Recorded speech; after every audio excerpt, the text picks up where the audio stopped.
and I couldn't find them in the West. I was born there this lifetime. I think the last time before I must have been in India because I was so missing it so much.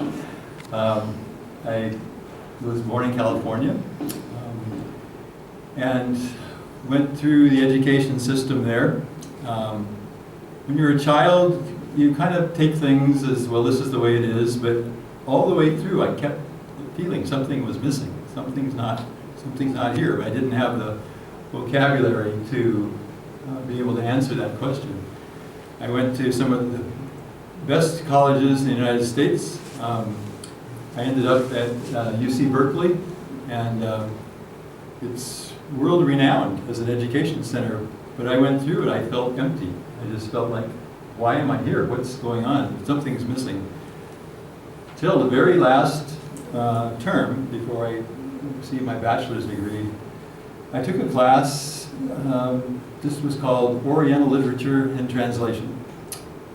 And one of the books we were introduced to was the Bhagavad Gita. And when I found the Bhagavad Gita for the first time, I said, this is what I've been part of, at least what I was missing, what I was looking for.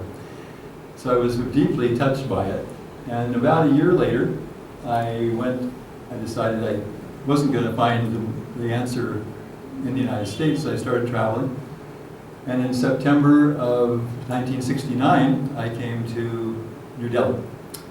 And I was staying in a small youth hostel near Conant Circus. And I was talking to this person I was sharing the room with, and I was telling him, you know, I'm looking for something, I'm looking for someone to teach me about the spiritual path and meditation.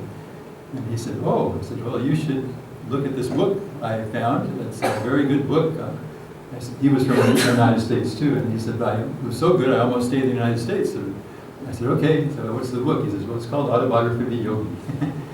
So I walked down the next day to a bookstore, and there it was. The book was sitting there, right there.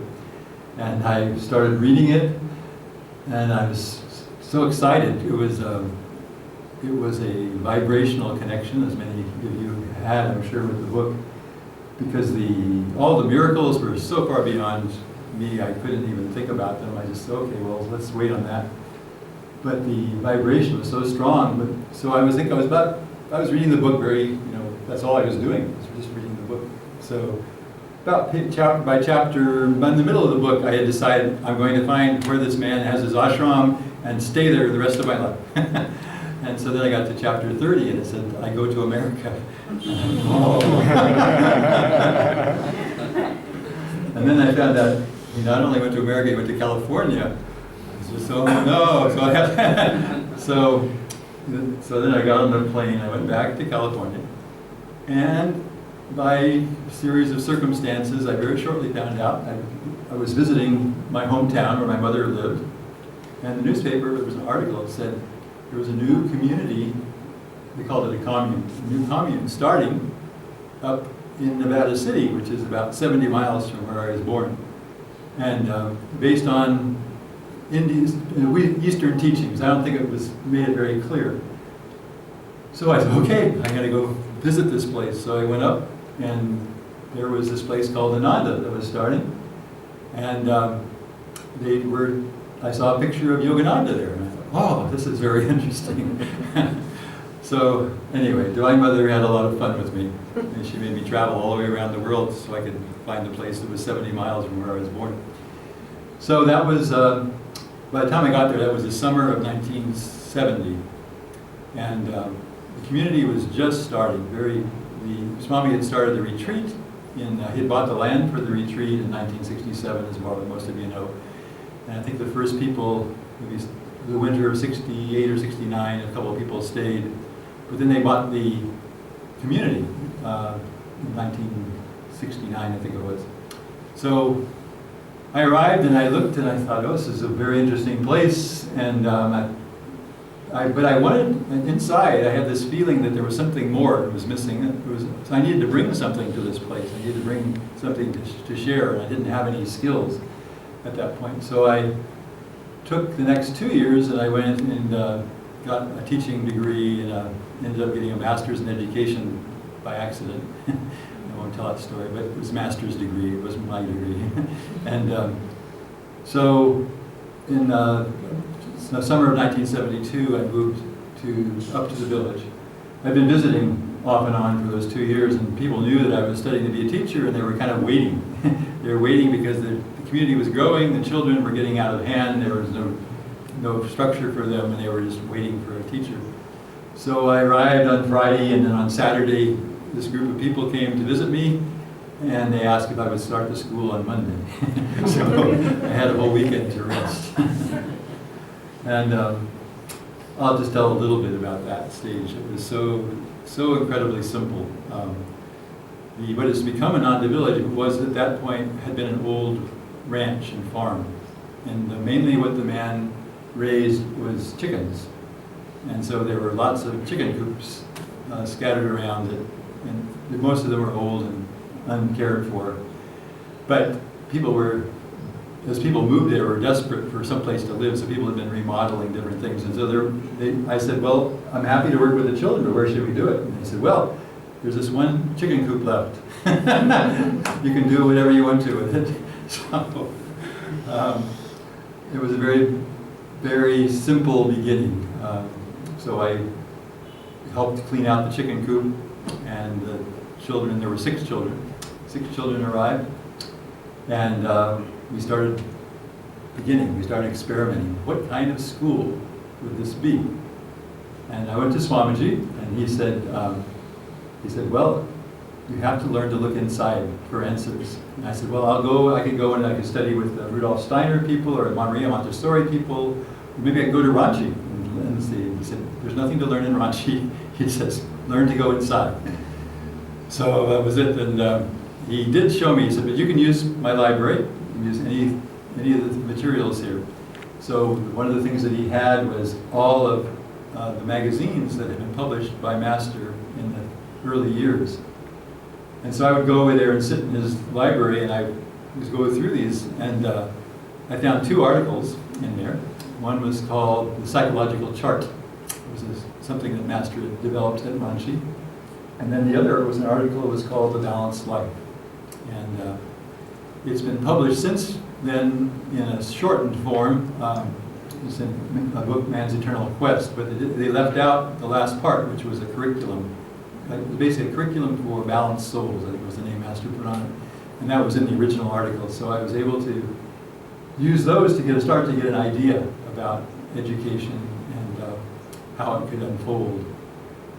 I'll tell you one of my favorite stories that helped shape all this. The first thing that came was that, well, of course, with children learn through stories. They don't learn through lectures. And so I thought, well, okay, let's start. And I picked the Ramayana, and because it was new to me too. I grew up in a Western culture, so I started telling them the story. There were 6 children. They were ages 4 to 8 years old at that point. There were, I think, 2 boys and 3 girls. And so we would come, and they were all excited about the story every day if they would come to the school to hear the next part of the story. So I would read the book the night before, and I would take notes, and I'd come in the next morning and I would tell them the story. And we were having a lot of fun with it. But they were very little children, and so when we came to big words, I would always stop, and we would talk about the word and what it might mean. And so one day I came in and I told them this story. I said, well, today Rama is getting ready to invade Lanka, and Hanuman was a scout, and Hanuman leaps into the sky, and he flies through the sky like a meteor. And so then I stopped and I said, okay, that's a big word, meteor. Okay, what do people think that word means? And so this one person raised their hand and said, oh, I know what a meteor is. He says, it's somebody that eats hamburgers. So we were having a good laugh about it. I said, no, Hanuman did not have a Mac burger in his hand when he flew across to Lanka. You know, it means something different. And I was laughing a little bit, and not out loud, but inside, and about how cute children are. And right after that, in the story, Rama is going through the forest, and he comes to a man who is sitting in samadhi. And so I stopped the story. I said, okay, it's another big word, samadhi. Okay, who would like to try to say what that means? So my youngest little girl, her name was Nicole. She was 4 years old. She raised her hand. And she said, I said, okay, Nicole. I said, what do you think samadhi means? And she said, well, samadhi is when you're sitting there and you're very quiet, and someone comes up to you and they say, Nicole, Nicole, but there's nobody there to answer. And I just about fell over. A 4-year-old would have that kind of insight, to be able to tell me that in her own words. And it wasn't something that somebody else had told her. And at that point, I started to see, I start to get it. There's more to this than just teaching children. There's something about the child that's already there that you can work with, that you can start to develop. And that changed the whole picture.